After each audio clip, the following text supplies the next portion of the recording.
All right. We are live. Welcome, everybody joining in right now. We're at 30, 40 people.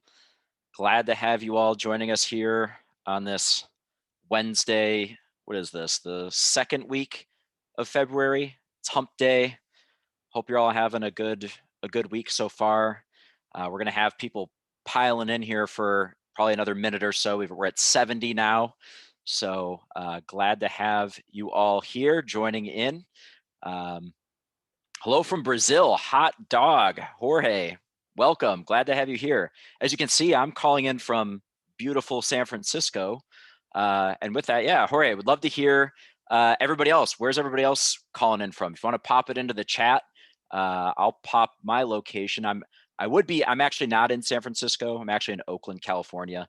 Little misleading, but it's right across the bay from the Golden Gate. So we've got New Orleans, Los Angeles, Millbrae. Hello, fellow Bay Area person. Edmonton, Canada. We've got Pittsburgh, Pennsylvania.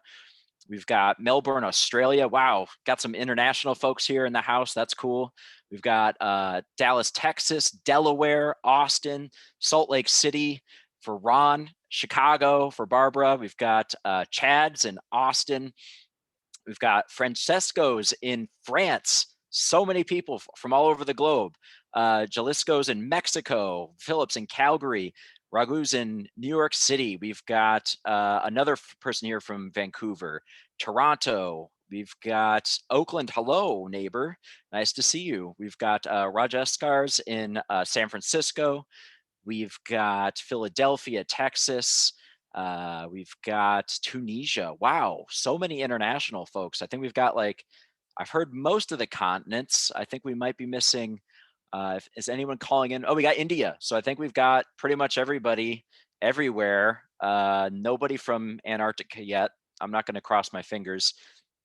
We got Egypt. This is great. Very cool. Very, very cool. So glad to see everybody joining in today. And we're going to get started here with a little bit of a sign up or something to see if you'd be interested in. So we started something, or we're starting something, I should say, of a support community. If you're job seeking or you anticipate being job seeking, or you're going to be job seeking sometime soon, this support group, or this Slack group, I should say, that we've started is something you might be interested in joining. So I just launched a poll. If you'd be interested in learning more about that or signing up for that, again, it's totally free, and there's lots of other people in very similar situations to you, and it's a great opportunity to connect with like-minded people and get resources, and also be in connection with Outco and Coderbyte here. So, all right. Well, glad to have you all signed up. We got 72 people signed up so far, so great to have that. I'm gonna get my screen share going here, and then we'll be on our way. I'll leave that poll open for a couple more minutes here, just in case anybody else wants to join in on that wonderful Slack group that we're getting started here, supporting folks just like you. So approximately how long will the webinar be? That's probably the first and last question I'm going to answer in the chat for a little bit here. I think we're slated to go for about, I forget, it's an hour and a half-ish. But we also open up Q&A at the end, and we'll be answering a bunch of questions, and sometimes that can take us a little long. So we're here to support, and that's what we're aiming to do here. So that should be approximately the timeline there. Okay, well, if you signed up for the Google interview session brought to you by Outco and Coderbyte, you're in the right place. We're really excited to be here and be working with Coderbyte. In this session, what we'll be covering, we'll be holding questions until the end. There's a propensity for people to be asking lots of questions throughout, and that's fine. What we'll be doing is we'll be answering them at the end, and we'll be using the Q&A instead of the chat. So if you have a question that you want to get answered, pop it into the Q&A. There's a little button at the bottom of the Zoom screen, should say Q&A. Give that a click, and you can ask a question. It'll hold it there in a much more easily readably place for us to get to at the end, versus in the chat, it's just going to disappear. We will be using the chat, but keep in mind, if you're asking a question, put it into the Q&A. That's where we'll make sure it gets answered. So let's see, if you see little cues in the slides like C or P3, that's for me to remember to say something. I need it. I need all the help I can get. But the first part, we'll be doing a step-by-step walkthrough of the interview stages at Google. So that'll be the first half. For those of you on the East Coast, that's 6:30 to 7:15 p.m. EST. And for those of you on the West Coast, that's 3:30 p.m. And for everybody else around the world, I'm sorry, you're going to have to do the conversion on your own. The second half is going to be Google interview problem live demo with our co-founder, Ron. You're going to want to stay tuned for that. He's great, and you're not going to want to miss it. Again, live step-by-step walkthrough, and you can ask questions through it, and he'll be able to answer your questions as he's going through. So great learning opportunity there. And we'll be doing that for the second half. So stay tuned for the second half. If you find mine boring, the second half will be I don't know what's the word I want. It'll make up for it. But hopefully you won't be too bored here. So real quick, what is Outco? So like, who is this that's giving you this information, and why is it relevant to you? So Outco is a software engineer career accelerator. Basically, we help job-seeking software engineers find the best jobs and get the best jobs at the maximum of their potential. And that's and again, another reason we're really excited to be working with Coderbyte. Coderbyte's a great tool to help you practice for interviews for these types of problems that we'll be demoing here with our co-founder Ron here. And we'd love to hear in the chat, how many of you are actively job seeking right now? And that's the chat, not the Q&A. So the chat that we all said where we're from. Would love to hear how many of you are job seeking right now. Yes, no, maybe soon, something like that. Would love to hear how many of you are actively on the job search right now. We've got a bunch of yeses right out of the gate. Pretty much everybody, it looks like. Wow, lots of yeses. Couple people looking for internships. A couple of interviews this week for Raymond. Andrew's not now, but maybe in a little while. So getting a little head start here. Cool. So we got, and Deborah's in a boot camp. Lots of different situations here, but overwhelmingly looks like people are actively job seeking here. So great to have you here. You're in the right place. This should be quite helpful for you. Everything you're going to learn here about the Google interview prep, and we got Eamon's actually interviewing at Google soon, is applicable to other companies as well. This is tailored to Google. Google does have certainly its own things that are specific to Google. But right now, this will be applicable to other places as well, and you'll see as we're going through why that is. So Outco, we were started over 5 years ago now, so everything you see here is derived from experience. We're not new to this. This is something we've been doing for a long time. Basically, we help people with the CS fundamentals in addition to other things that we call career skills or interpersonal skills, or some of you may have seen them referred to as behavioral skills. Most people are most interested in the CS fundamentals.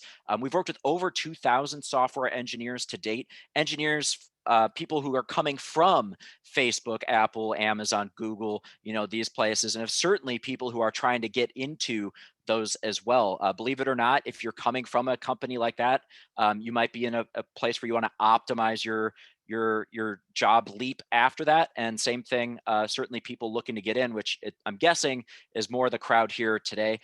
Had people from all the Ivy Leagues, all the big universities, but then everything, from self-taught engineers, boot camp grads, community college engineers, lot of breadth, a lot of depth of the variety of engineers who've come through our program. And in fact, we can probably see that represented here right now. If you want to pop into the chat, how many years of experience have you got? Would love to hear how many years of experience you've got, and we'll get a better idea of sort of the experience depth here. Right out of the gate, we've got 15, 13, 28 with Gregory. Welcome, Gregory. Glad to have you here. Prasanna's at 16. Raymond's at the other end of the spectrum at 10 months, 15, 5, 2, 10 plus. Got some graduates here, 6, 12 years. Great. So you can see another 22 years, 18 years. So we got some really in-depth 32 years. We got some really deep senior people here. We've got people coming right out of the gate and a good breadth in between there. So really good example. You can see you've got all different levels of experience. It's the same thing in our program, people coming through Outco. So really great to see. And no matter where you're at, we're here to support you. If you'd like to learn a little bit more about Outco, I'm going to launch another poll right now. Thank you to the 120 people who are interested in the Slack community. That's really great. I'm going to open one last poll here, and then I promise we'll get into some content. I know I'm doing a lot of chatting and a lot of polling, but I'm interested. If you want to learn more about Outco, you can sign up for one of our info sessions. We've got these 3 that are available. Feel free to consult your calendar. I'll leave this poll open for the rest of this. You can check out, learn more about Outco and how we could be of help to you. And without too much more about Outco, we'll start getting into the Google Prep piece here. One of the things that sets us apart from a lot of other places is we put our success to be dependent upon your success, and we do that intrinsically. We'll get into that in the info session, but basically we do some things that make it so that if you're not successful, we as a company aren't going to be successful. Big difference there from a lot of other places you could work with. Check out our Yelp reviews. We're overwhelmingly at 95% 5 stars. So lot of really good reviews there. So this is coming from a program that has a lot of experience working with a wide variety of engineers just like you, helping them get into companies, sometimes companies like Google, generally companies that they're excited to get into regardless. So a little bit more here about Outco. Just basically the information you see here today was compiled by engineers, recruiters, L&D managers from companies like Google, Uber, Amazon, Apple. They've all been here at Outco, contributed to our learning code base, if you will. And this is especially relevant to software engineers who are actively job seeking or will soon be considering a job change or job seeking. So as we saw in the chat, that's pretty much everybody here. So great to see. Specifically today, you'll be working with Ron during the second half. He's a Outco co-founder and staff software engineer. So he's top notch. You'll be really glad that you were working with him today during the second half. And then yours truly here. I'm a co-founder and CEO at Outco. So very grateful to be here with you today. And then we're here again with Coderbyte. Cindy Tong, she's here with us today, product manager at Coderbyte. And Cindy, I'll let you take it away from here and tell everybody a little bit more about Coderbyte. Thank you, Dan. Hi, everyone. My name is Cindy. As Dan mentioned, I'm the product manager at Coderbyte. Before joining the team at Coderbyte, sorry, you may see my dog, Blue. He's also here ready to code.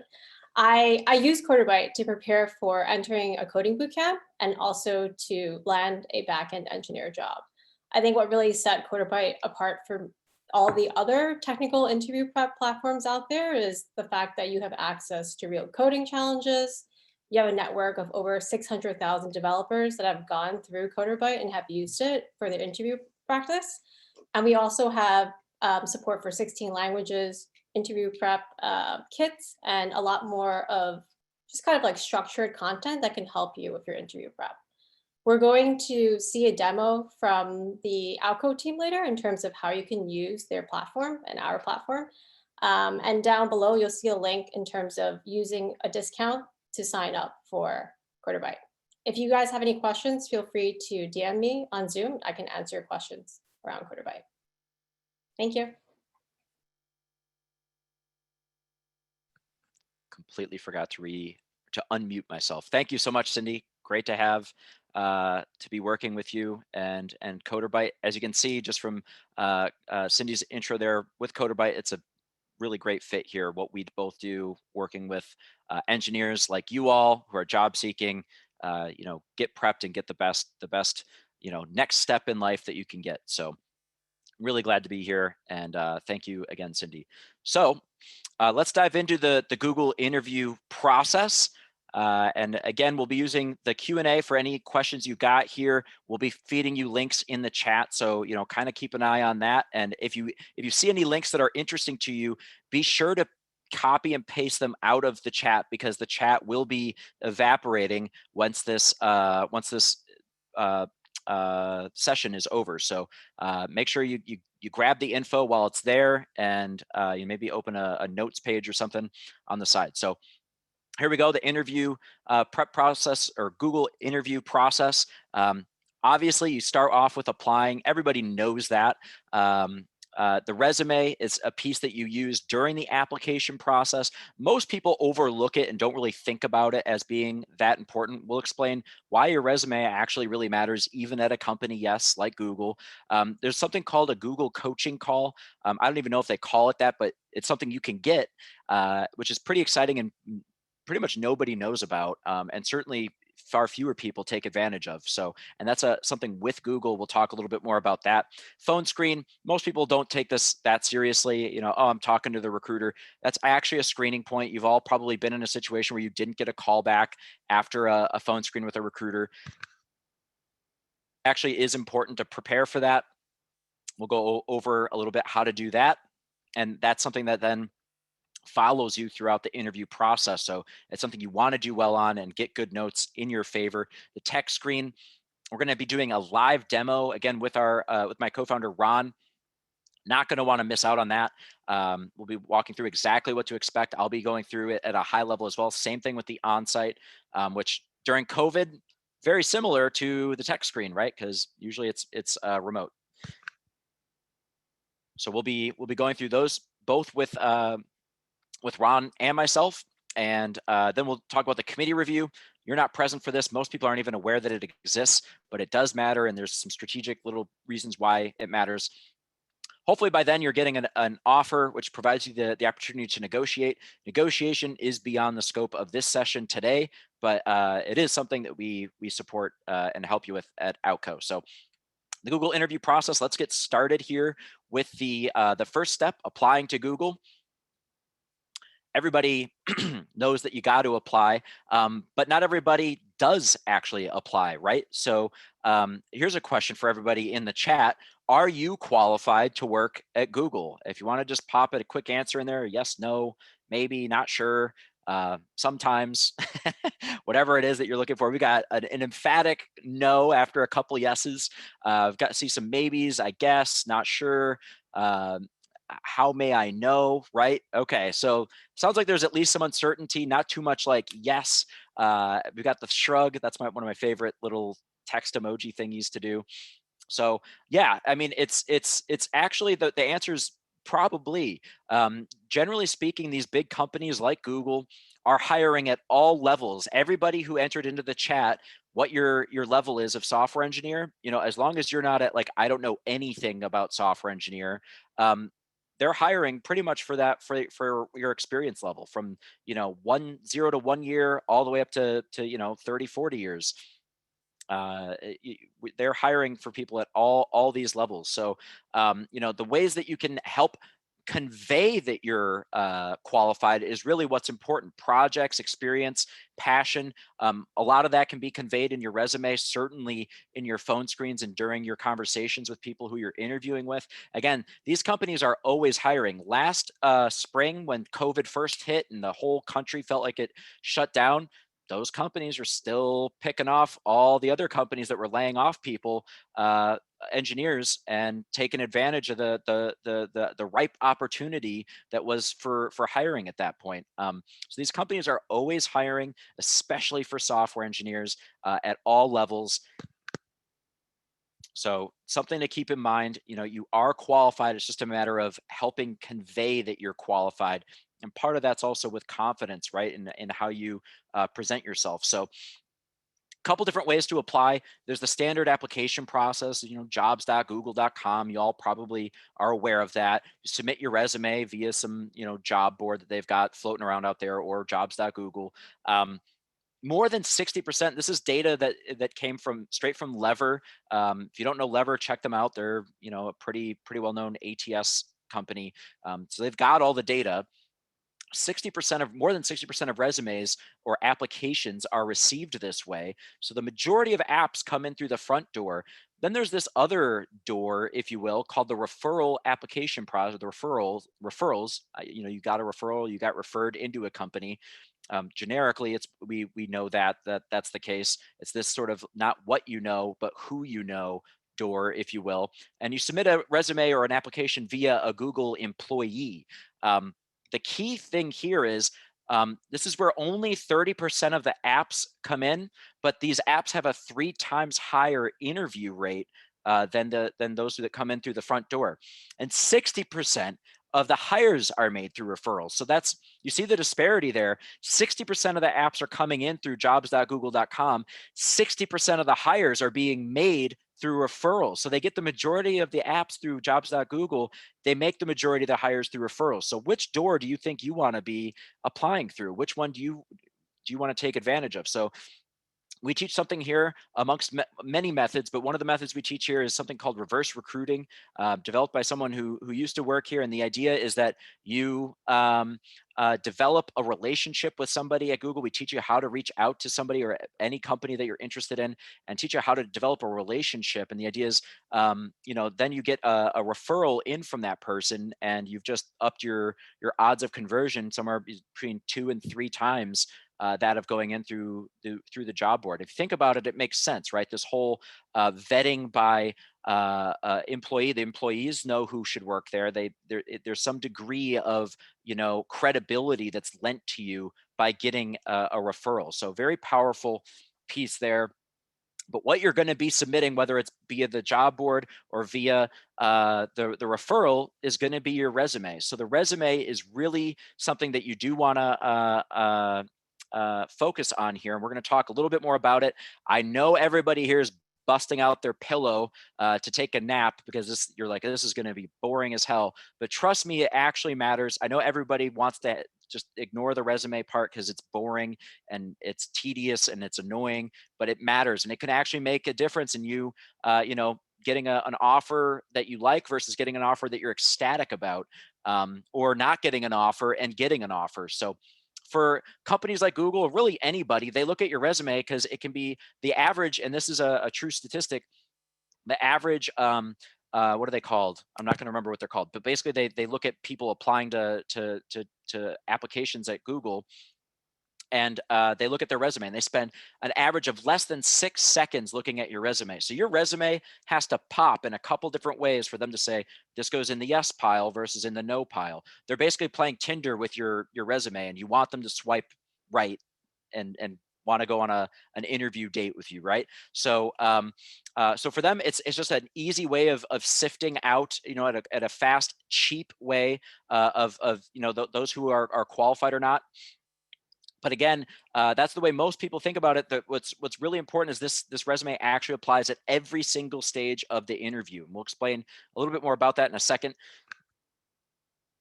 The format, again, you want to, I know some of you've got some crazy good experience here. You want to try to keep it as short as possible. Ideally to a page and no longer. I know it's tempting to, relist all the 20 jobs that you've had and the amazing accomplishments that you did there. They're not going to be paying attention after the first page. You want to condense as much of that wow into one page, so they just skim it and they say, this not only goes in the yes pile, this goes in the hell yes pile, right? So make it easily scannable. Keyword search, a lot of times they'll be feeding these resumes. I'm making it look like it's on paper. Generally, it's digital nowadays. And they'll be feeding those through software that basically scans for keywords. So we'll teach you a little bit about how to make sure you're getting as many honest and realistic keywords in there, so you get as many points going in your favor as possible. When the human is reviewing it, this is an acronym that is actually used internally at Google, ARM, Action Results Metrics. So you're going to want to be sort of keeping this in mind. What actions did you take? What were the results? And what metrics support those results and make it sort of quantifiable in terms of the impact you actually had. And ideally, they're business metrics, which we can talk in a couple seconds here about as well. So here's a resume of someone who applied to our program and actually ultimately ended up getting a job at Google. You can see here, there's no like super wow, this must be a 10x developer or something like that. They look like a pretty, average software engineer. Couple things about their resume. This is before we helped them. We do a complete resume overhaul to give you the best chance possible. And you can see they started off with their education. Why wouldn't you? You just paid tens of thousands, maybe even hundreds of thousands of dollars on an education. Why wouldn't you put that up at the top? And then they got their skills down at the bottom. Well, The thing is, companies are looking for people who have the skill set, right? They're not going to hire you if you can't do the job. That's their number one question is, can you do the job? The other thing they're looking for in an interview is, do I want to work with you? That's part's not hasn't come yet. We'll just stick with the skills first. Can you do the job? So the skill sets is what they're going to want to see at the top, not down at the bottom. Back that up with experience, or hey, I've got the skills. Here's the experience I've got that demonstrates that I've got the skills, or that how I've utilized the skills. Then you've got your education, probably at that point, if you're one of the few lucky people who've gone to, and I don't want to say lucky, I mean, obviously you earned it, but if you went to an Ivy League school or one of the top engineering schools, maybe it creeps up a little higher in your resume, but generally speaking, for the majority of us, we're gonna put it a little further down in our resume, and then back up everything with projects. It demonstrates two things: further, that you can do the work that you're claiming you can do, and then two, that you're passionate about what you do, that when you're in your spare time, what am I doing? I'm coding. I love coding. I would eat code if it were edible. So these projects really make you stand out. It can make you stand out. If there's one thing that you could do right now, right after this session ends, there's something you could do. There's a really simple action you could take that'll make yourself more employable everywhere, and that's to open some Git repo, fire open a project, a passion, ideally like a passion project, something you're really interested in, and start outlining it. Plan it out, decide what technologies you're going to use. And that's something you can put on your resume. Every single interview you have, you can talk about this project you're building, and you do want to actually be working on it. But from the day you start it, you can talk about that's what you're working on, right? And that makes you that much more qualified of an engineer, because you're passionate, you're constantly building, and that's what they want to see. That makes you stand out from everybody else. So little aside about projects there. ARM, again, the action results, metrics, these pieces actually do matter. The humans, it helps us organize our information. If we organize information for other humans, it makes it easier for them to digest. It makes you more memorable as a candidate. So if you can use these acronyms, they sound kind of hokey. It actually is just a way of organizing so that every time they read a bullet, action result metric, action result metric, action result metric, you're an organized person in their mind.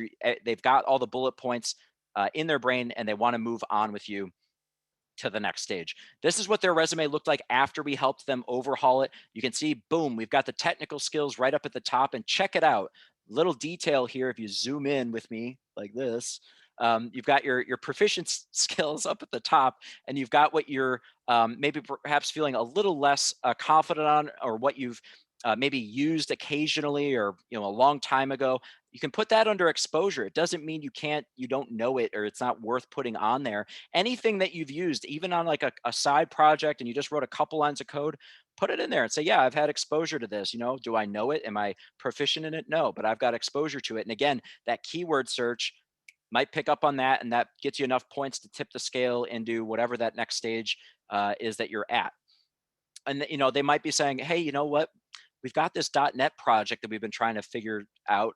This person's got some exposure to it. Let's move them forward, and find out more about what they know about whatever it is that they're doing. Then again, backed up with their work experience, and then the other piece is education and projects coming thereafter. So I do want to call out one more piece about the bullets. I mentioned business metrics, about making an impact on the business. So you can see I listed a couple bullets out here on the left, from before we worked on the resume to after we worked on their resume, and check it out. We'll just compare two. I don't think I lined them up, unfortunately. But you can see that first bullet: developed and deployed automation software for configuration testing of nationwide station racks, improving technician productivity by approximately 20%. So what does that mean? What does it mean to improve technician productivity by approximately 20%, right? It's not super tangible. It's better than not having any metric, but it's not as good as it could be. So check out the first bullet point in the after section: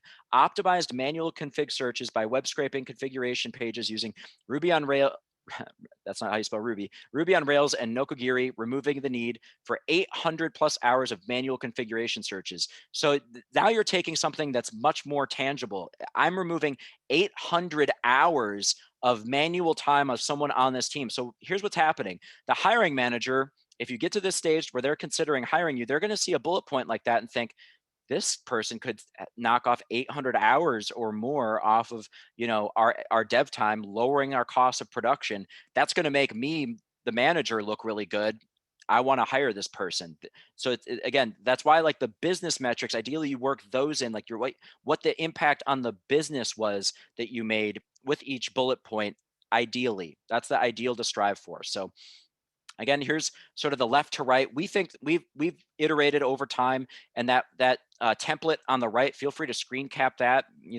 Make your resume kind of look like it. We know that recruiters find that type of resume format to be very easily scannable. And again, your resume is going to be getting passed around through an organization, so you want your resume to be as screenable as possible, as easily scannable as possible. The one on the left, not as easy to scan. So there we go. So there's your resume. We did it. We made it through the resume. All right, everybody, on to more exciting things like the Google coaching call. This is optional. You don't have to take advantage of it. I can't imagine a good reason why you wouldn't, but you don't have to. It's not formally part of the interview process. So we'll just kind of wedge that in right there for now. So first, let's talk about the mindset of a recruiter. Why would they want to take time to talk to someone like me, to someone like you? Why would they want to do it? I'd actually be interested to hear this question answered, like in the chat. What does a recruiter want to do? Like, what is their job? What are they trying to do?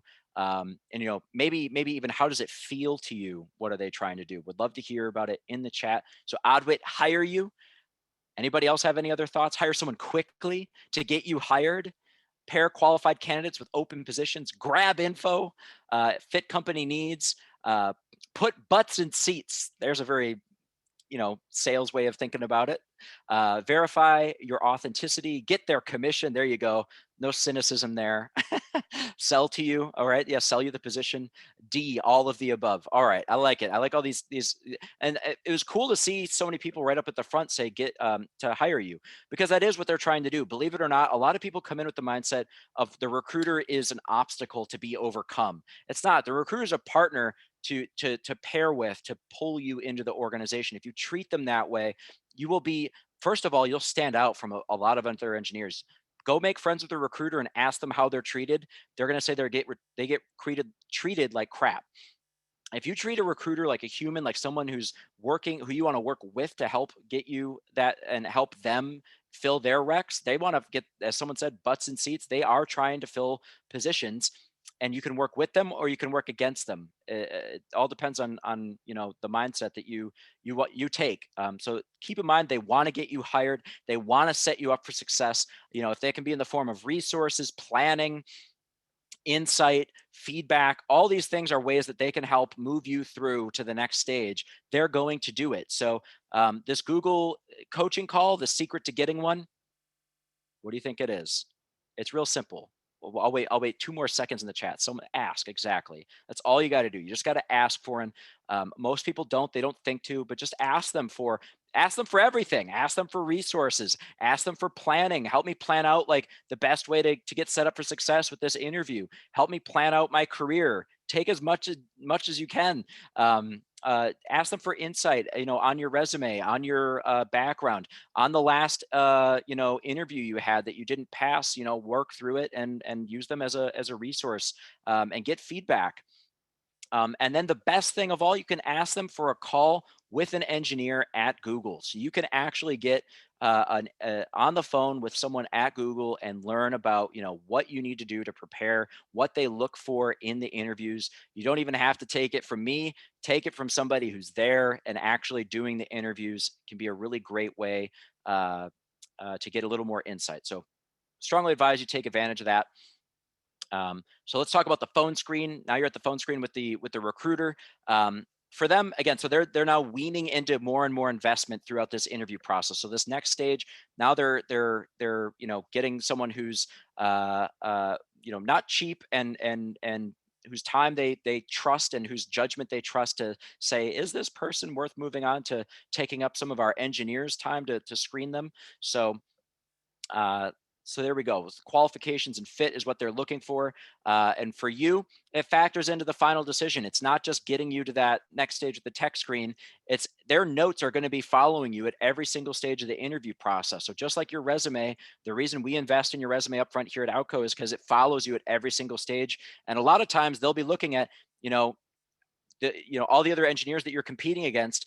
They're A lot of them are going to get the questions, the technical questions correct also. And at that point, it might come down to whose resume is better, who's more impressive on their resume. So that's why you want to make sure you take that resume piece seriously. Same thing with the phone screen.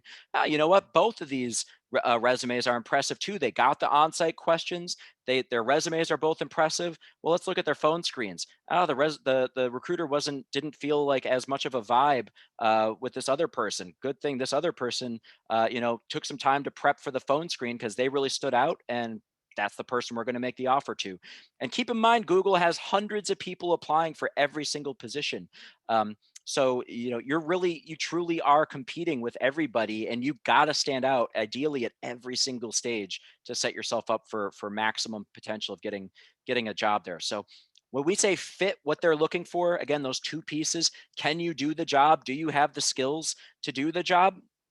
Backed up by experience, education, projects, the learning sort of innate ability and curiosity. I don't want to say innate because that's something, in my opinion, that can be learned. I'd say there's enough science out there to support my conjecture there. And then would I want to work with you? Are you someone who has a good attitude? Are you fun to be around? Do you bring positivity to this? This is your opportunity to get a job at Google. Be excited. And bring that excitement, the attitude, the communication. Do you take the time to explain something clearly? Do you ask questions? Hey, did that make sense what I just said? No? Cool. Let me re-explain it a different way.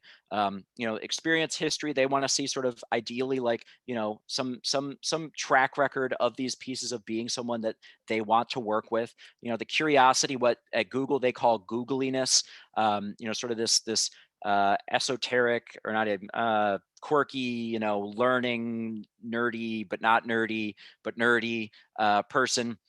So that's what they're looking for in terms of fit. The formula sort of that they use, and I shouldn't even say formula. This is actually the formula that they use.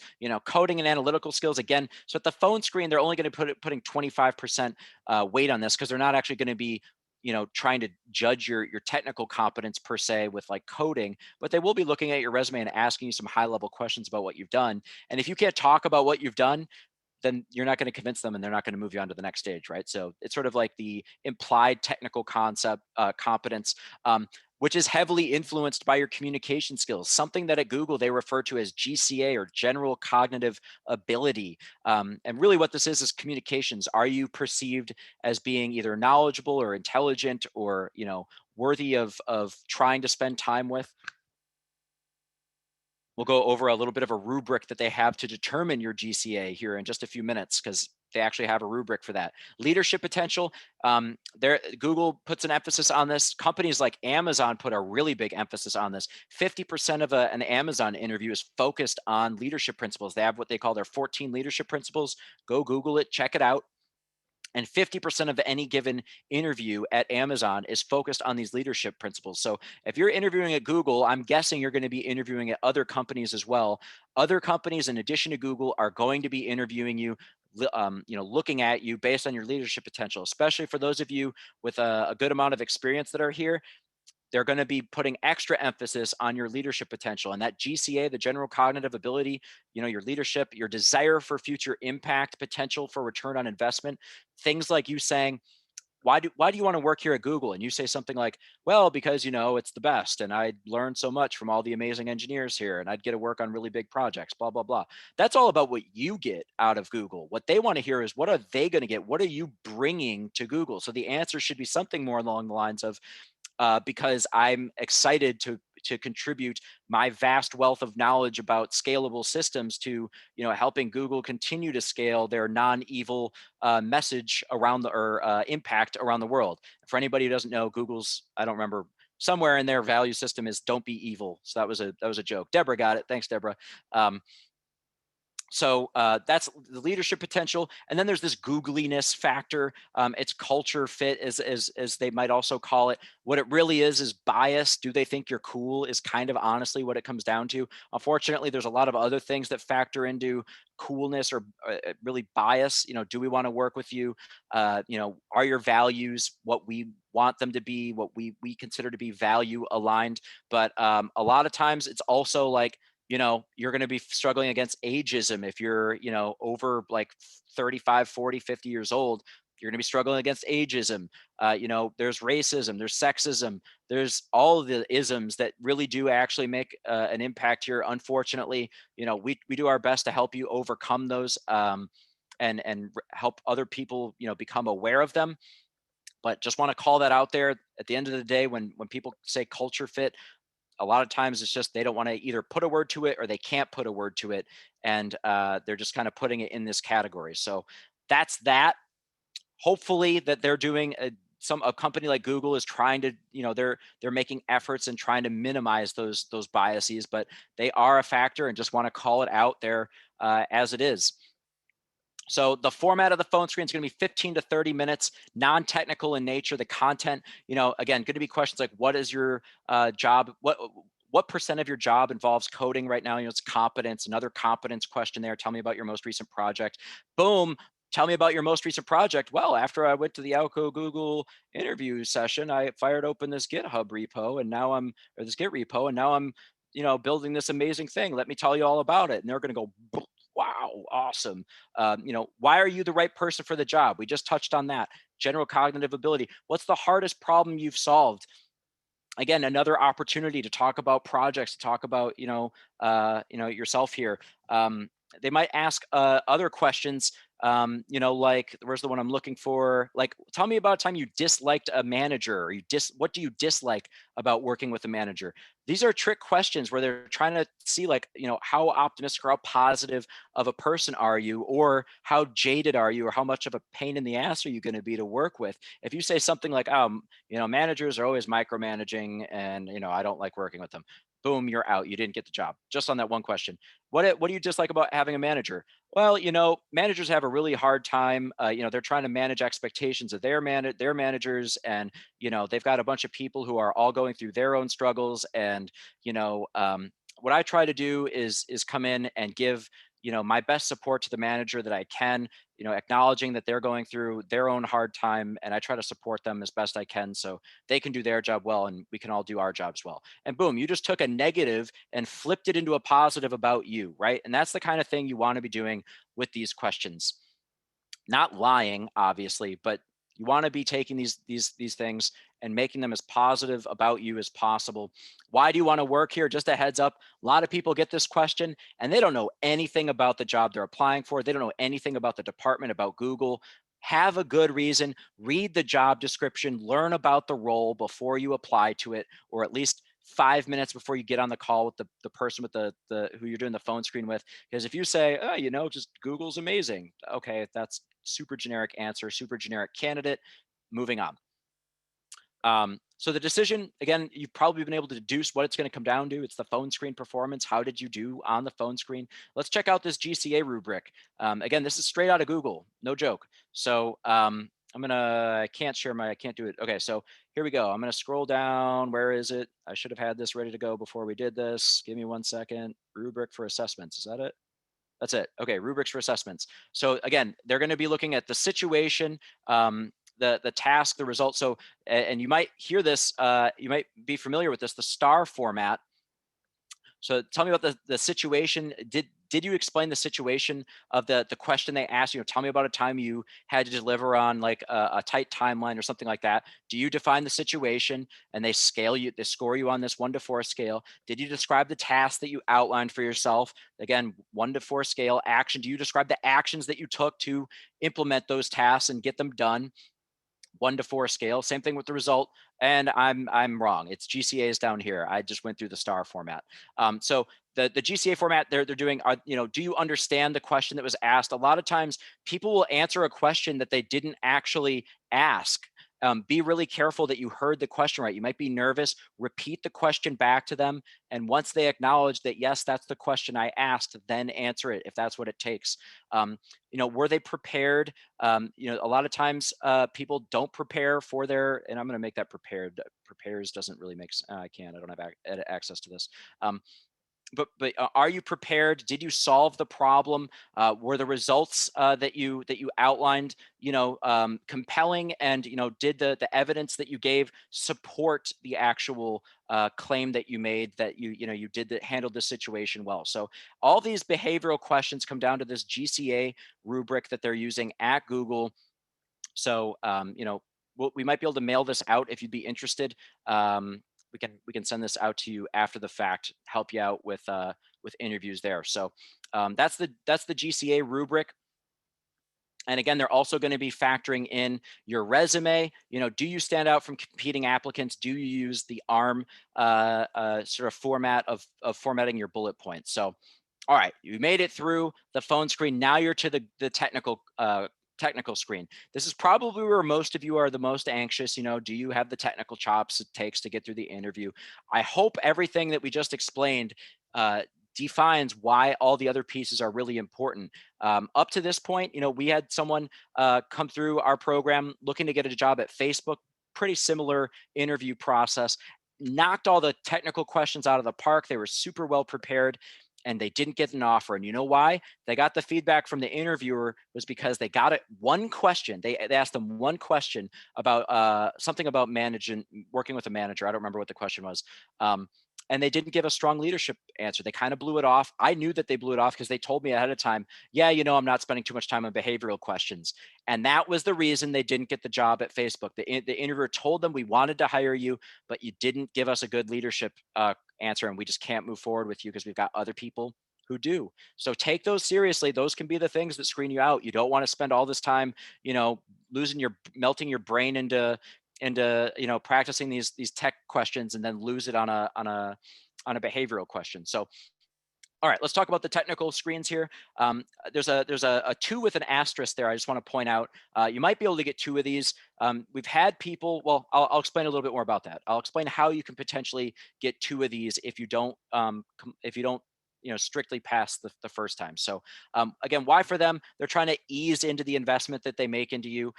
So at this point, they're starting to invest engineering time. And why for you? Again, factors into the final decision. If you do this one really strongly, makes you that much better set up to get an offer. I need to work a break into the middle of this. Okay, here we go. Factors into the final decision.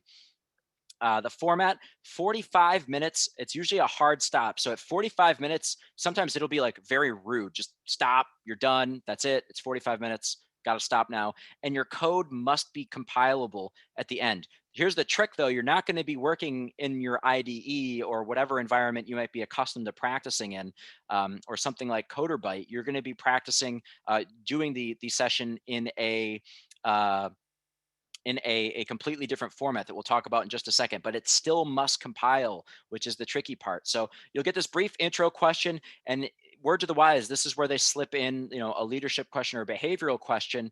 And if you fall flat on your face, that might be the thing that you don't get hired for. So be ready for them to throw in a behavioral question at the beginning of this, and be ready to knock that thing out of the park. Because if you don't, someone else might get the tech screen right, and you just lost your chance because you didn't have that behavioral question ready to go. It's going to be a live coding session.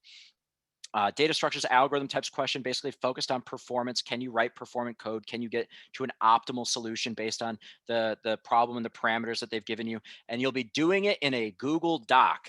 Ain't that fun? Don't you love writing all your code in a text editor?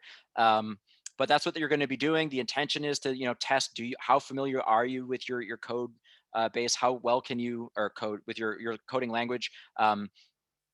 How well can you structure organize your code without an IDE doing it for you? We're going to be going through a demo of that. Ron's going to touch on how to do the Google Doc coding and stand out, and do a little trick that'll actually help you set yourself up for success and give yourself a little tool to solve the problem better than honestly probably most of your competing fellow applicants will be doing.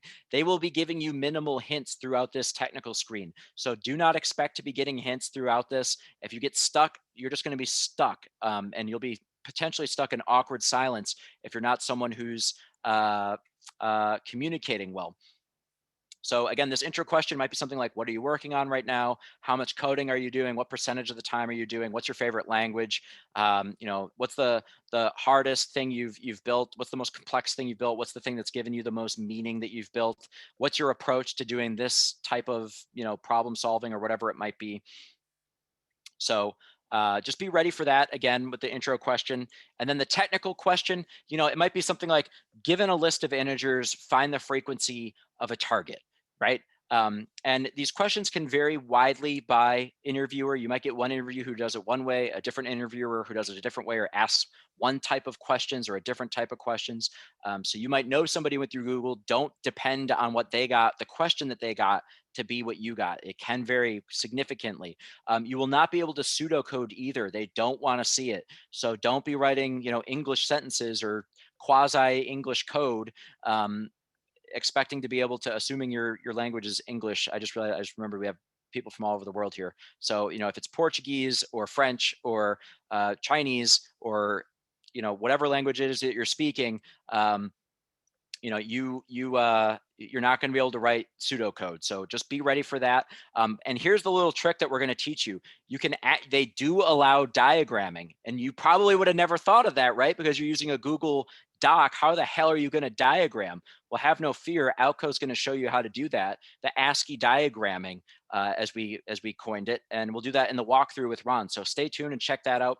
You're going to want to determine your constraints and edge cases right up front. So like is the target potentially in the list of integers? Maybe it's not even in there. That's an edge case that you might have to account for.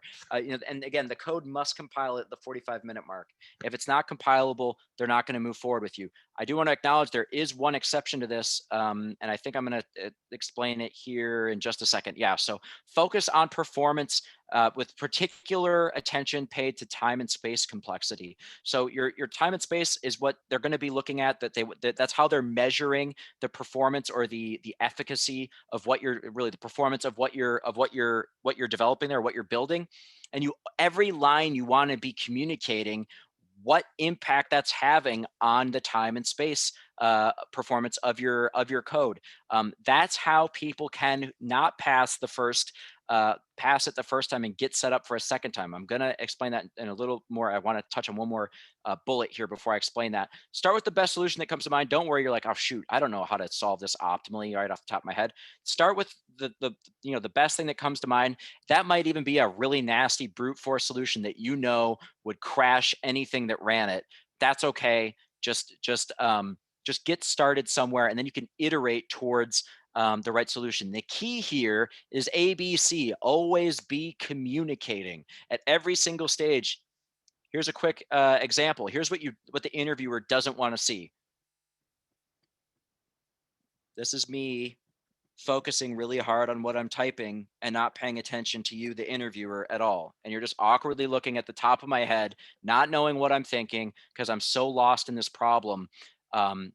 Even if you get the problem, they might not move you forward because of that. We've actually seen that. We had someone who was in the top 1% of a coding platform, and they couldn't pass these interviews because they weren't communicating. So always be communicating. Deborah self-identifies. The first step is acknowledging you have a problem, Deborah. So you're in the right place. This is face down in the keyboard's anonymous. So you're in the right place. You'll iterate towards each solution, towards better performance. So ideally, you're again iterating towards that performant code iteratively. Keep in mind, Google nests their problems, so you might get off something, a problem that like right off the bat, and you're like, oh, I can totally do this, and you solve it, and you're feeling really good. And then they throw a constraint at you, or they change the problem in a way, or they sort of bust out this nested piece, and you're like, well, crap, now I have no idea what I'm doing. Just be ready for that. That's okay. A lot of the problems, they design them or they pick them for that purpose. Just try to get to a solution as fast as you can and iteratively. I do want to emphasize here, so the piece that you can get the second try at, we've seen it happen a couple times. And it's when the people follow how we train them, which is to be communicating with regard to performance at every single line, or maybe not every single line, but basically, every significant piece of the code that they're writing, they're acknowledging the impact that this is going to have on performance. Why do they care about this so much? Well, because they're Google, because they've got, the most performant code on the planet, right? And to some degree, that's absolutely true. And it has to be true. You truly have to be very mindful of every single line you're contributing, especially if you're on one of their more public projects. So they want to see that you're keeping in mind that you're not just going to crash everything because you didn't think about performance when you were writing the code. You were just trying to get it to work. All right, so that's the sort of the what, then the decision, the piece that comes in. Again, it's the technical screen performance. They're going to say, did your code compile? Was it optimized? Were you easy to communicate, or were you like just a forehead person, and they never heard anything from you after you acknowledged that you had the question? The phone screen performance, again, they're going to be looking at your phone screen performance and your technical screen performance and your resume, determining whether or not to move you forward to the next stage, the highly anticipated Google Onsite. So again, right now, these are typically not actually onsite. A little bit of a misnomer, but it's COVID. We're all doing what we can. So the format here, in a nutshell, 4 to 5 questions. You'll be doing 45 to 60 minutes each, with about an hour lunch break. Back in the good old days of onsites, you'd be going out to lunch with a Google engineer. Technically, this wasn't formally part of the process, but I'm pretty sure if they think you're like super weird, or you don't talk, or you wear your underpants outside of your pants or something like that, they're probably not going to hire you. But generally speaking, the lunch is there to just help you answer questions and get a little better feel for Google. Sometimes they'll throw in a system design question, a code review question. That is also outside the scope of this session. Obviously, we train people on that, but that gets into a whole different ball of wax there. And typically, it's done on a whiteboard or a Google Doc. You might also use a different coding platform sometimes, but typically we're seeing these being asked on these pieces. And again, at this point, they'd prefer you not pseudocode. But if you have to as a crutch, we've seen them allow it at this point. Don't bust out the pseudocode right out of the gate. If you have to use a little, on the side somewhere, it might be okay at this point. But unlike the text screen where it's strictly forbidden, here you might be able to sneak it in a little bit if you need to. But again, we suggest you don't. And you take advantage of the ASCII diagramming that we're going to be demoing here in just a few minutes. So don't want to dive too deep into the onsite. Sorry, I skimmed over that last bit here. The rest of the parameters, it's pretty similar to the text screen for all intents and purposes, especially during COVID. So we're not going to rehash a bunch of stuff here with the onsite. At that point, they're deciding whether or not to move you onto the committee review. So they're deciding based on your onsite performance. Again, pretty heavily focused on the performance of what you write and what it compile, your analytical skills, your coding skills, communications. They might ask you some questions again about your experience. They're going to begin factoring the technical screen performance, the phone screen performance, your resume, all those pieces. You will typically not be given feedback here if you get rejected. So don't plan on getting feedback here. If you get rejected, that's just unfortunately the way it goes typically. Now, if you do move forward to the committee, that's a little bit of a different process. So the committee review, this is the stage. Again, most people don't even know this happens. You can always ask if you haven't gotten a response from your recruiter after you did the onsite for a little bit, or they're saying that it's being discussed, that means there's a good indicator you're at the committee review, and you might even just ask them, did I make it to the hiring committee? And basically they're deciding whether or not to give you an offer or not. They're looking at your onsite performance and score. They're looking at your technical screen performance. They're looking at your phone screen and the data gathered, GCA, Googliness, all of that, your resume. And this is where the referrals come in. That might be the thing. You might look pretty similar to somebody else, but you've got one of those extra points for a referral, and that's what pushes you into the offer stage. The other big significant difference is at this point, you might get feedback if you don't pass, because here's the idea. Clearly you're qualified. They got you to this point and said, do we want to make this person an offer? They passed the interview process. Do they fit on the teams that we're looking for? Does their experience actually match up with what we're looking for? And if you don't pass at this point, they'll give you feedback, because maybe it just means applying to a different team, and you might get fast tracked then to the maybe to the onsite for that team, and not have to go through the whole thing again. So it can be helpful to know at this stage whether or not you made it to the hiring committee. If you did, and then you get rejected, you can ask your recruiter, can you give me feedback on why I wasn't hired? And you never know, it might come out as something that was on your resume. They might say, well, that project, it doesn't look like you actually had any meaningful experience on that we're looking for with this technology. And then you look at it and you realize, oh crap, yeah, I'm actually totally qualified for that. I just didn't spend as much time on my resume as I should have. And rehash it, and then the next time you can get hired. It could make a difference. Or at the next company, maybe that's what gets you hired. So really important to ask for that there. So again, the stages, one last overview. You apply, use your resume. Again, very important Google coaching call. Take advantage of it. The phone screen. Now you're going to prepare for it, right? You're going to prepare for those behavioral questions. Then the tech screen, which you also might get behavioral questions in. And we're just about to do it. I didn't update. I forgot about this slide. It was with our co-founder. You're very lucky today. And then the on-site. And we're going to do a live walkthrough in just a few minutes here. The committee review. Again, you can get feedback at this stage if you don't pass. Then you opens up to negotiation, again, beyond the scope of this session here today. But normally we do train on that. We do have a Google interview prep guide. Richie, I'm not sure how we're handling this, but stay tuned. I might come back to that in just a second. We're probably going to take a couple minutes break here, but real quick, if anyone didn't, we opened up the info session. If you want to learn more about Outco and how we might be able to help you, get through this, navigate through this process and set yourself up for success, the poll is still open. You can sign up for an info session. That is you signing up. So please consider yourself as having signed up if you signed up for one of those dates, because you will be signed up for that session. And we'll be hopefully expecting you there. So we've got 55 people signed up for next Monday. That's great. We've got 30 people signed up for next Tuesday and 29 people signed up for next Wednesday. So really great to see so many people interested in learning about Outco. Feel free to pop it into the poll there if you are interested in learning more about Outco. We're going to take a couple minute break here. We'll take 5 minutes, but we'll just say we spent 1 minute.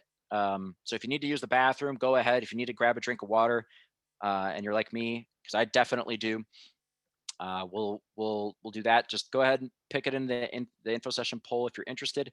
Otherwise, again, I'll be opening up to Q&A at the end here. I don't think we're going to do that here. If you do have any questions that you feel like I could try to squeeze a couple in here while we let this break here elapse. We've got 3.5 minutes. I'm going to pop into the chat here. Thank you, Richie, being on the spot here. Here's the check it out. Here's the Google interview.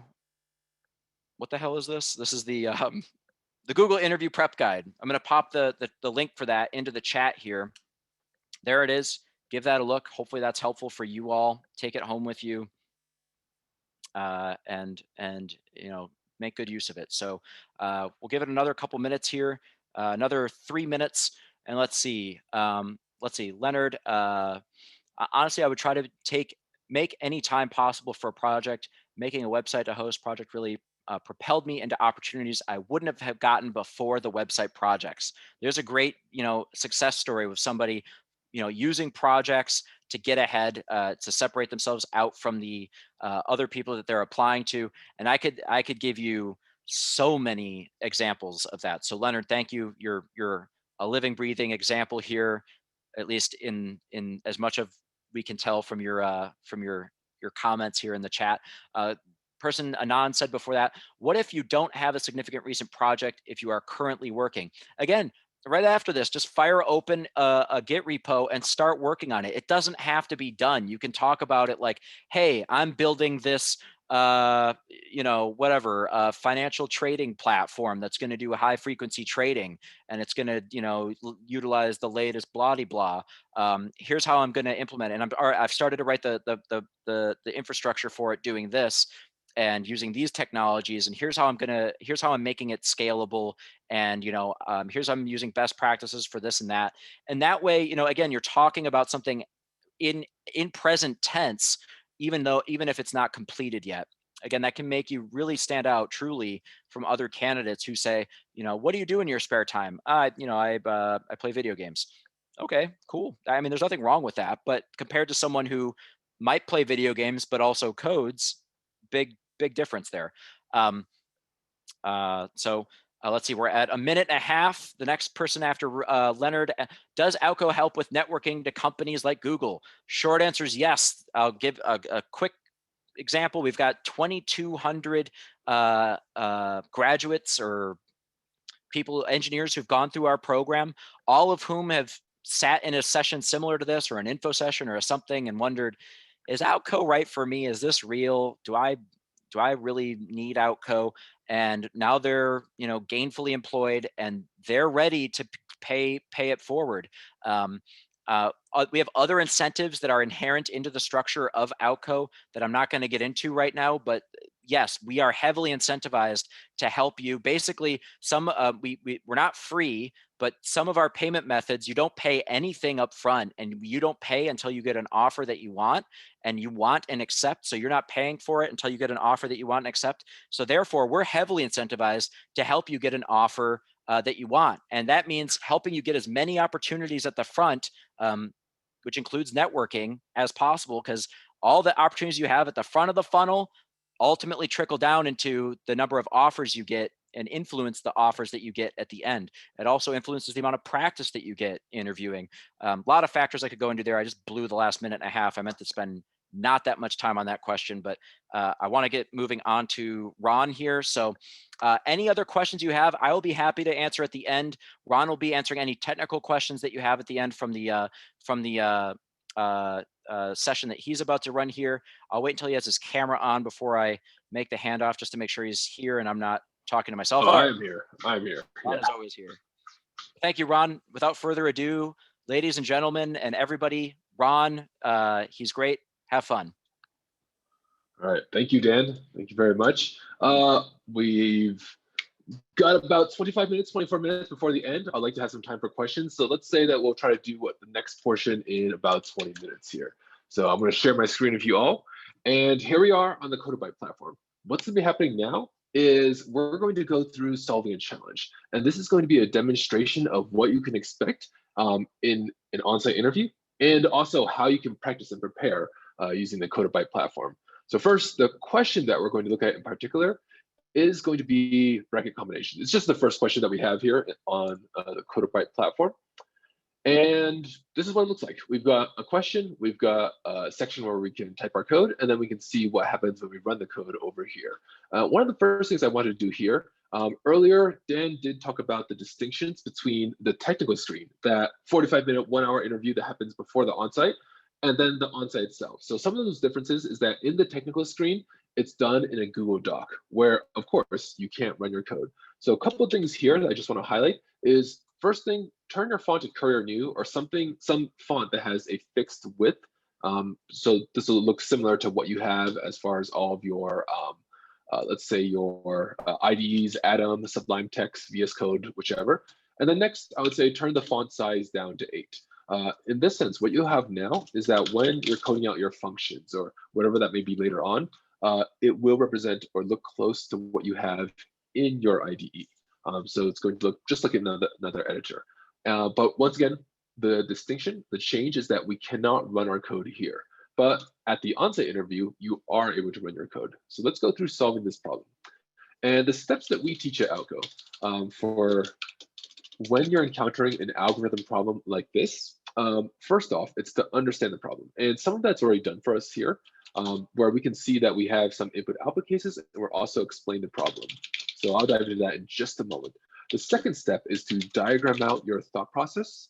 So during that, we're now going to draw out some different ideas, some different, let's say, paths. We might pivot between different ideas as far as how to solve this problem. And the third step, of course, is code. One thing that is going to be different here, one thing that I did not add, let's say a step 2.5, is pseudocode. Dan talked about this earlier. Google, there have been some other companies out there, but Google has been a specific one that in their correspondence to potential candidates has said, please do not use pseudocode. But like Dan said earlier, if you use it, it's not like they're going to like, oh, interview's over, escort you out, that's it.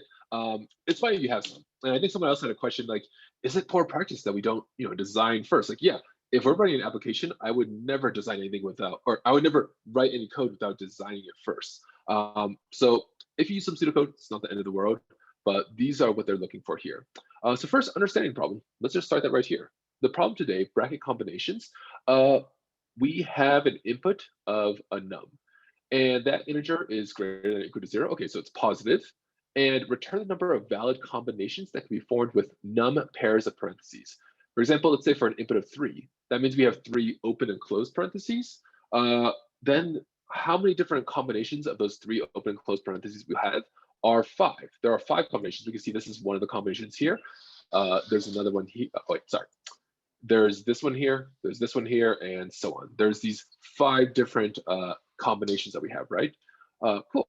So that's the understanding of the problem so far. And if I were in an interview itself, not only would I ask, for example, input output cases, like let's say write those down. If we had an input of 3, the output is that there are 5 different possible combinations. But I would also ask my interviewer, hey, what are some of the time and space constraints that I'm working with here?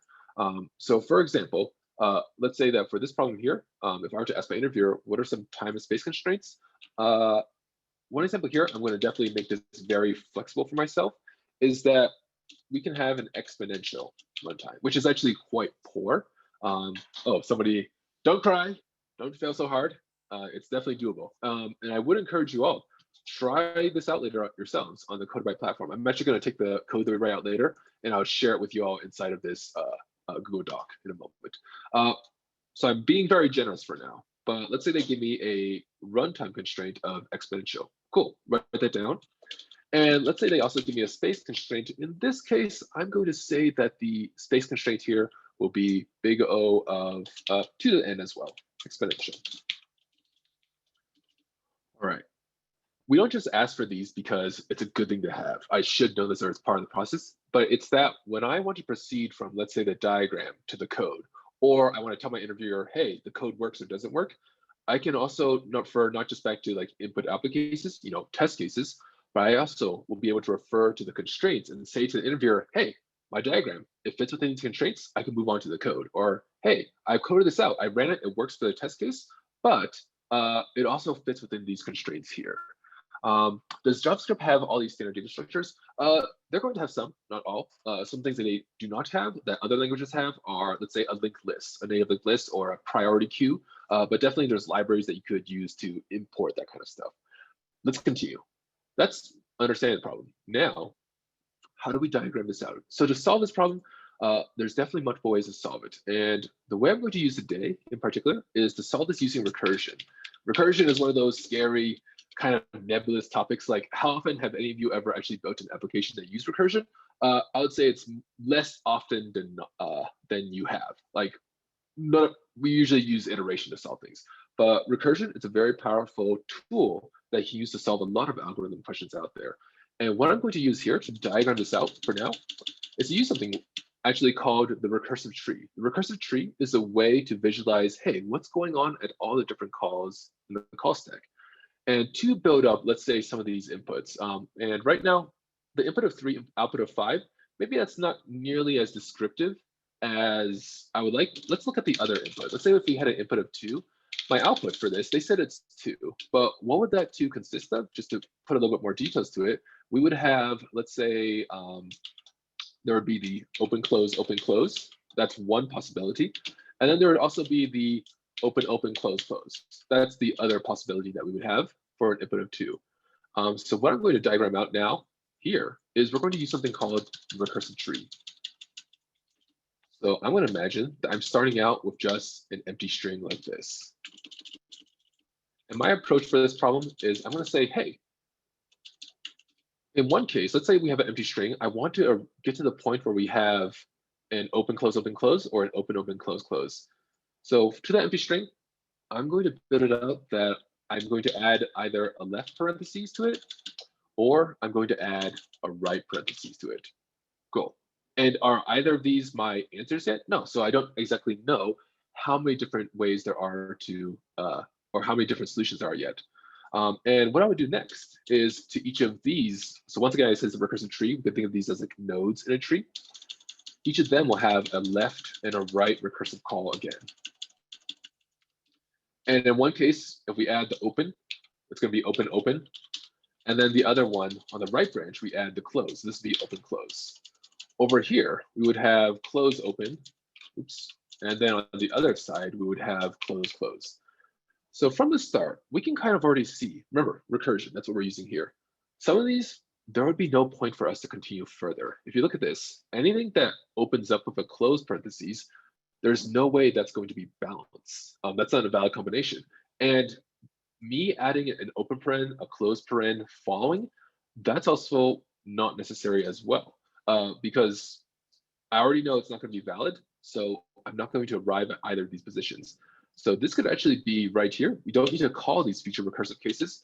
This could be known as a base case. And to designate that, I'm just going to put an X next to this to show that this is not going to work out. That's a base case. But otherwise, we have these two recursive cases. They seem to be valid so far. Let's continue with those. So they're each going to have their left and right recursive calls. I'm going to add a bit more spacing here. And what I'm doing right now, typing all these slashes, these nodes here, this takes time. And it's that ASCII diagramming that Dan mentioned earlier. But think of the time that it takes as an investment of time, really, because I could be drawing this out on a notebook, a piece of paper, and then showing it to the screen for the interviewer to see.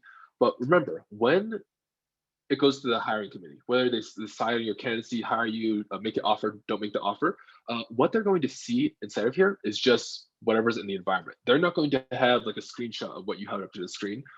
So do all of your diagramming inside this environment as well.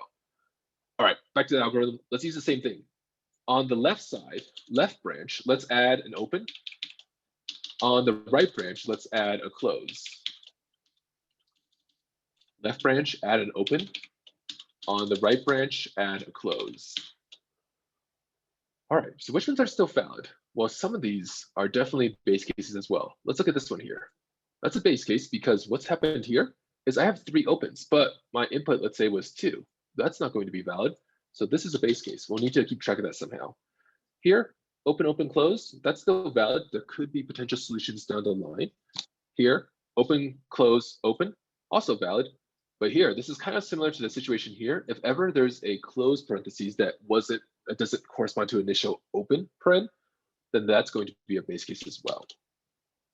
And lastly, I think everyone can see where our 2 solutions are going to come from. I'm going to make a little bit more space. There we go. Cool. And our last 2 solutions, or last recursive calls that we're going to have here, on the left side, add an open. On the right side, add a close. So this would be open, open, close, open. That's not going to be valid. This is going to be open, open, close, close, which is on the right side, we add a close here. On this side, this will be open, close, open, open. Once again, that's not going to be valid. And over here, we're going to have an open, close, open, close. So some of these, that's a base case. This is a base case. These are not valid solutions, but the valid solutions we do have are here and here. So we can see how we solve this problem. Like when we get to these points, I can either have some, let's say, count variable that starts at 0. And each time I reach a valid balance parentheses, I can increment that count. Or I could also, when I reach these nodes, I could return a 1. And when I reach base cases, I return a 0. And at each recursive call, let's say from here, I would sum up what's the solution to this and the solution to this. So these are 2 different ways to go about this. But so far, I have neglected one thing, actually 2 things. And those 2 things, I'm going to write them out now, is to kind of define what our arguments will be. So far, I've only used one argument so far, we've just got the current right here. I'm going to use two more arguments. One of them I'm going to call the open bank, and the other one I'm going to call it the close bank. Think of it like a bank. We want to withdraw from it, right? So you could say that for an input size of 2, our open bank and our closed bank are both going to be 2, right? And our current is an empty string. So over here, when we have an open paren, we just use an open paren. So our open bank is going to be 1, but our closed bank will still be 2. And over here, let's get rid of that x. Our open bank is 2 still, but our closed bank is 1, because what do? We added a closed parentheses, and this can now feed into what our base case is potentially. If ever our closed bank is smaller than our open bank, that means we use the closed parentheses when we didn't have an initial open parentheses that corresponds to it. So cool, there's a base case, and that's going to translate later on to our code. All right, and on this one, because open bank is still smaller than closed bank, we can continue onward. So in one case, I use another open. So for here, now I have 0 more opens to use. And over here, because I use the close, I now have 1 open, 1 close still to use. Let's continue downward. I'm going to X these out. In this case, if I use an open here, the open bank was at 0 here. If I use another open, that means my open bank is now negative. And that is going to give us some insight into what that base case is going to be here. The banks can't be negative. You can't have, a negative bank account. Oh, technically you can, you get then overdraft fees, whatever, all that stuff. But here, that's another base case. So far, our 2 base cases are, hey, if close is smaller than open, that's no good. If open is negative, also no good. So let's continue. But here, we use open, close, close. That seems to be valid so far because our open will be 0 and our close is going to be 1. I'm going to continue through these a little bit faster and you can verify against this. Here we use another open. So open is 0, close is 1. And here we have open is 1, close is 0. That's base case. Because as we can see here, this parentheses won't have a corresponding open paren. And down here, what we're going to have, we're going to have a -1, 1. So that's going to be a base case here. Over here, we have 0 and 0. And that's going to give us some insight like, hey, when both open bank and closed bank reach 0, we should have a balanced parentheses combination at that point. What do we have here? We've got, oops, let me get rid of that x. But we have an open bank, which is -1, and a closed bank of 1. Once again, that's not going to be valid as well. And lastly, what we have here, 0, 0, because we just used this last close and we subtracted from here as well. So we have now these 2 solutions. And I think what we have with our diagram right now is enough that we can begin coding it out. And one thing I just want to highlight before I move on to the code is, first off, the time and space constraint, 2 to the n. Well, depending on what n is, that's going to dictate because there's always 2 branches that come off of any given call. So it's not exactly perfect because some branches would terminate earlier, so there's not like more branches coming out of this. But big O notation, worst case scenario, if n is very large, then it's going to be exponential. And then also how many of these combinations can occur. I can already see that it's going to grow at exponential rate. Like if an input gives us an output of 2, and if an input of 3 gives us an output of 5, then I'm assuming, well, these aren't nearly enough example cases for now, but I'm assuming that later on, this is going to take an exponential route as far as how many solutions I'll capture. So let's start coding this out. We've got about 2 minutes left, but let's get to here. I'm going to create a bit of space for myself. And what I'm going to do here is, let's delete this stuff. I'm going to use something called helper method recursion, where I can create a function inside of another function, and then also call that function as well. And why I'm calling this traverse is because I'm imagining as if I'm traveling across this recursive tree. So for our traverse here, what are our arguments? Current, open bank, close bank. Next, what do we call it on initially? Empty string 2, 2. And technically, if you look at what our conditions, or let's see, it's not 2 in this case, but it's going to be num and num. We might not actually need current because we really just need to see like when do both the open bank and the closed bank hit 0. But I'm going to keep that in there for now just so that we can see the changes that occur over time. And let's make a bit more space for now. All right, let's continue with this. Recursive functions have base cases, recursive cases. Base cases terminate recursion, recursive cases continue it. So our base case here, one of them we saw is that if ever the closed bank is smaller than our open bank, we had a closed parentheses, which doesn't have a corresponding open one. So we can use that first. If ever that closed bank is smaller than the open bank, in this case, what we can do is we can just return a 0. There's no valid solution here. That's not going to work. Let's continue. And I'll answer some of these questions. I know some people are typing in the chat. I'll get to those after we complete the code for this. Next, we also have if, let's say the, what is it here? Another base case is if ever it goes negative, we can't have that. You can't overdraft or use more than what you have. So if ever the open bank is less than 0, or if the close bank is less than 0, we're also going to return 0. There's no valid combination here. And then our third base case is, what is our solution? When do we reach a valid combination? It's when both the open bank and the closed bank are 0. So when the open bank is equal to 0 and the closed bank is equal to 0, then in these instances right here, this is where we're going to return a 1. This here is a valid solution. So what do we want to do now is that's it for our base cases. Now we have our recursive cases. And what we're going to have for our recursive case here is we're just going to take, let's say here, right? At this call, I had 2 recursive calls here. And I'm just going to sum up the results of those 2 calls. One of them is going to return a 1 because that's a valid solution. And the other one is going to return a 0 because the open bank went negative. So when I sum those up, how many solutions are there along this route? There's just 1. Cool. So our 2 recursive calls, we're going to call traverse twice. And one of those calls, I'm going to take current. I'm going to add an open parentheses to that. If I'm adding an open parentheses, this means I'm going to subtract from my open bank, and the closed bank will remain the same. There's also the other recursive call. On the right side, when I add a closed parentheses, that's going to be equivalent to traverse of current. And this time we add a closed parentheses to it.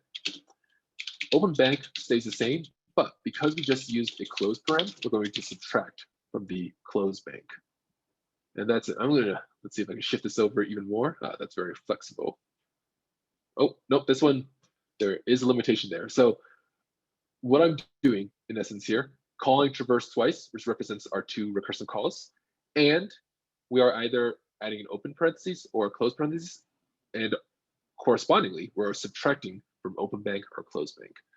And let's run this code now. Oops. Okay.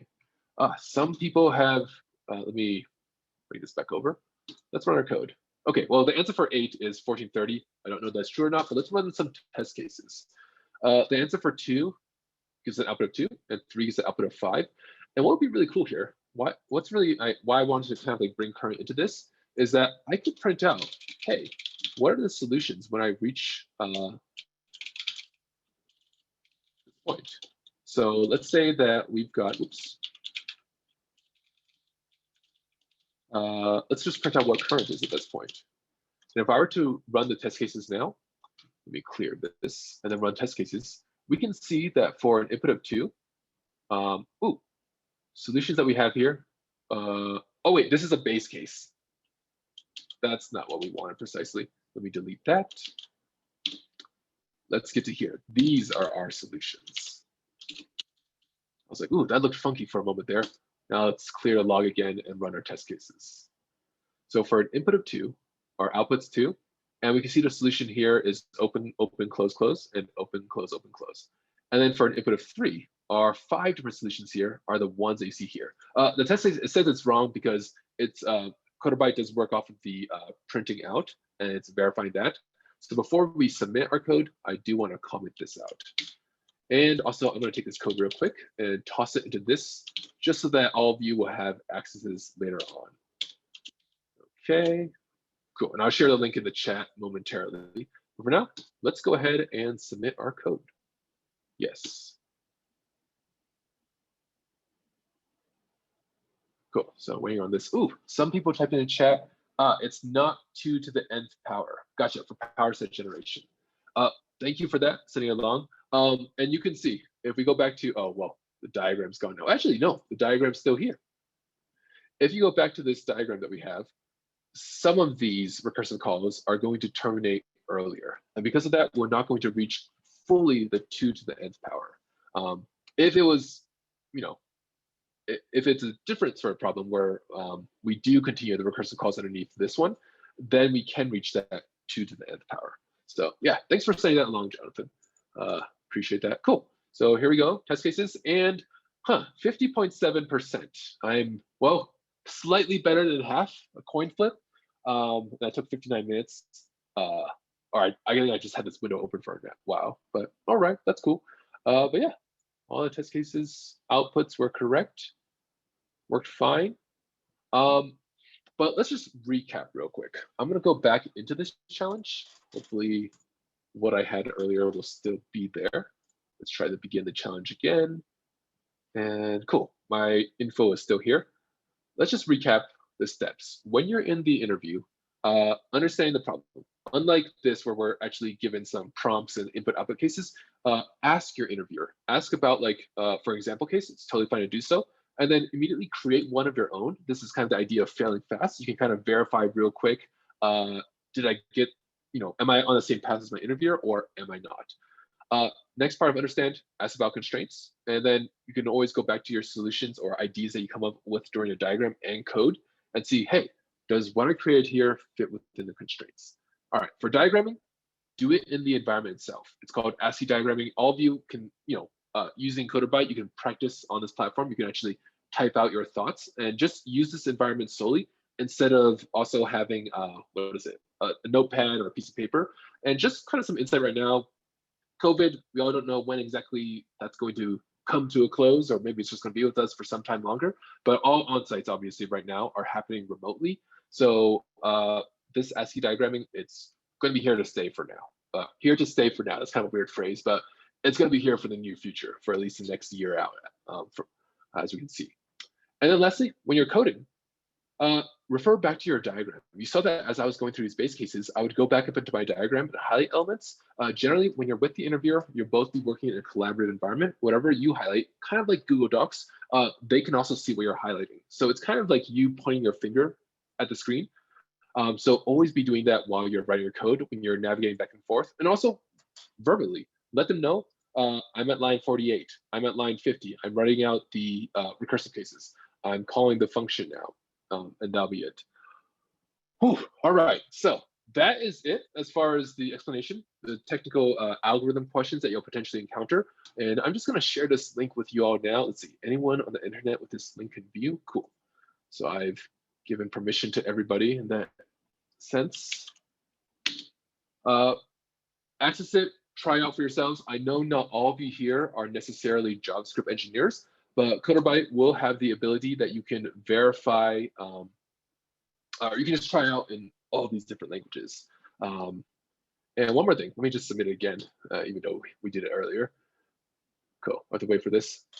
But we saw that earlier we were better than 50.7% of solutions. One element of that here is that this problem itself, we did solve it using recursion. And ultimately, one of the overheads that comes from using recursion is that you have to push elements to the call stack, or push calls to the call stack. And as you back out of recursion, you have to pop those calls from the call stack. That's an additional overhead that, let's say, if we were to use an iterative solution, it would not even exist. So with an iterative solution, we could probably get to better, like because do better than 50.7%. And that's an interesting part of Coderbyte, is that is, even though you solve the question, can there be improvements to be made? And this is where you can also view other people's solutions and see, like, how did they do it? Oh yeah, tabulation,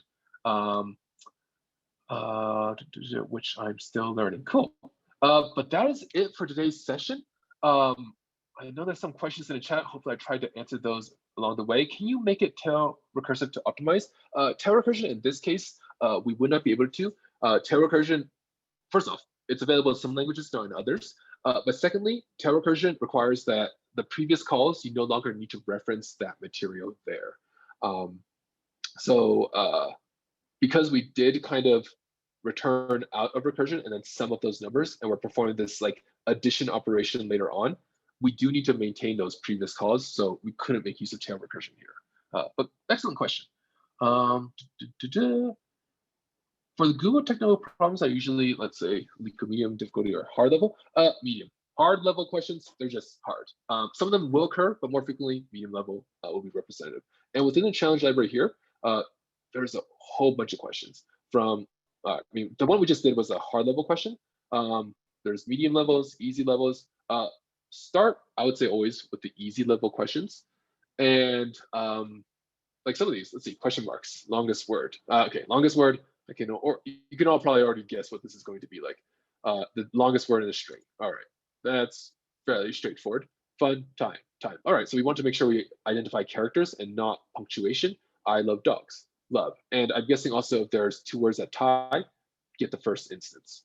Cool, that's pretty easy, pretty straightforward. But handling edge cases, making sure you don't account for punctuation, making sure that you can split the words by spaces. These are all different things that you should be quite comfortable with. So always start with the easy problems. If you find it's too easy, move on to medium. There's plenty of questions out there. Cool. And yeah, someone mentioned dynamic programming. Check out that course on dynamic programming, tabulation, memoization. Definitely useful. 3D algorithm could be useful here. Cool. Assuming this would be a 45-minute question, how would you budget time between understanding diagramming and actual coding? That's an excellent question. People oftentimes ask, like, all right, between these 3 steps, should it be like 5 minutes for understanding? I don't know, let's say 45 minutes, 20 minutes for diagram, and then 20 minutes for code. I could say that, but the answer I'm going to tell you, you're not going to like it, is that I have no answer. You can't allocate a certain amount of time, because if I were to say 5 minutes, and let's say you're 8 minutes into the interview and you still don't understand the question yet, you can't move onward. You still need to ask for more example cases, ask more questions. But the goal of every step is to move you on to the following step. Like, of course, don't waste time. Like, if you understand the problem within 2 minutes, cool, let's move on to the diagramming step. Don't like create 10 example cases just to make sure you really, really understand the problem. If you understand the problem with just 2 example cases, go with that. So the objective of every step is to move you to the following step. Same thing with diagramming. I could say 20 minutes, but if you diagram out an algorithm that fits the constraints, fits the input output cases within 5 minutes, then just move on to code. You're ready to go. So yeah, no, I do not have that number for you, but in the interview, work efficiently and use 1 step to progress to the following step. How do you determine which data structure to use in a problem/interview? There is going to be an element of practice to it, but the most common things that you're going to encounter in interviews are going to be strings, arrays, hashes, binary trees, linked lists, and graphs, and matrices. Those are going to be kind of your most common tools that you'll need to make use of. I know there's much more out there. There's redback trees, ABL trees, Dijkstra's algorithm. There's like the traveling salesman problem. There's the A-star algorithm. There's so many things out there. Floyd Warshaw. There's like many different algorithms out there. Will you need those in the interview setting? Most likely not. Because here's the thing. Between you and your colleagues, your friends, or I guess if your family are also software engineers, like whoever else out there, how many of you can implement Dijkstra's algorithm from scratch? Like, it's not a very high number. And the same thing goes for your interviewers. The likelihood of you being asked those types of questions is much lower than the more likely, let's say, strings, arrays, hashes, linked lists, binary trees, matrices, graphs problems. Those are going to be the much more common ones. Okay, someone asked about tutorial ones. Are they simple portfolio? It's all going to be from scratch. When you, let's say, follow a tutorial, I've used Egghead. There's tons of them out there. Just make sure it's on a GitHub repo. And whether or not it's acceptable, that's always like, I don't know. Sometimes people are like, you must have, let's say your GitHub profile, right? What they're going to see here is they'll see rectangles. And we can see my contributions. Ooh, much more busier this time, less busy now as far as like heads down coding work. But they would like to see that you don't have nothing across the board. If you have like blank white squares, like you haven't done anything. And I know that's kind of tricky because some people, you work at companies where you had to create a GitHub username and then all your commits occurred there. Here I'm just using my personal GitHub, which which I use for my work as well. But primarily it's that they want to see that you don't have like a completely blank slate. And really, like I have like all sorts of repositories out here. You can make them for like whatever material you work with. Like I think I've got some here, like was Morpheus, matrix visualization analysis. Let's see, view portal. So just like I've done some work with Vue. So yeah, just create repos. Even practicing problems on Coderbyte, I know it will save it to here, as we saw earlier. What do we see here? Yep, it will save it to here. Let's see, view solutions. Okay, so there's been multiple solutions over time. But you can also store that in GitHub, and you can start to build up, let's say, your commits and those, what is it? You can build up your commits on all those green squares as well. Really, and this is, I would say, a thing that's a bit more common with the junior devs. So let's say it's your first role, they will, if you don't have as much experience, it's solely going to be like, what can I see from your work here? Yeah, we have private repos that work, and most of your work has been private for over 10 years, hard to show for. At that point, though, you have your resume, and you can tell the story. You can have the conversation. GitHub is going to be less, let's say, relevant. Not that it's irrelevant there, but they're most are going to look at, let's say, your LinkedIn or your resume. All right. When does the webinar end again? It did end 10 minutes ago. We are over on time. I did kind of just like, I think, finish coding right at the top of the hour. But I did want to hand it back over to Dan. He'll be able to answer some following questions. I mean, as far as the material, that is all the material that we have to cover for today. And we're now doing Q&A, and the session is recorded. It'll be posted to YouTube. So if you do need to dip, do not be afraid of doing so. But I'll hand it over to Dan. And yeah, just thank you all. Appreciate the thoughts, the typing, and people sharing different ideas in chat as I was going through this. Cool. Thanks, Ron. All right, go right ahead, Dan. Thank you, everybody. We answered, I got through all the questions in the chat, and a couple of my teammates. So we answered 20 questions in the, excuse me, the Q&A, not the chat. Ron powered through the questions in the chat. I think we've got them all. There's going to be, again, if you wanted to join one of our info sessions, we've got the sign up in the poll here. We're going to leave that open for the next 30 seconds before we lock down. So, or lockdown, we're all in lockdown, or at least us in California are. Before we shut down, I should say, I got one more question, I think. Where is it? I think Ron answered those that in the Q&A. So I think we've got all these questions answered. So glad to see it. Thank you. Dwayne, sounds like you really enjoyed it. Thank you. Isaac, sounds like you enjoyed it as well. Thank you, everybody. Ron's answering your question in the Q&A right now. So we'll get that. The sign up is in the poll. So I think at the bottom of the screen, if you click polling, if it's not open on your screen right now, there should be a polling little screen that pops up, a little pop-up, and you'll be able to check it right there. If for some reason you don't see it, I will provide a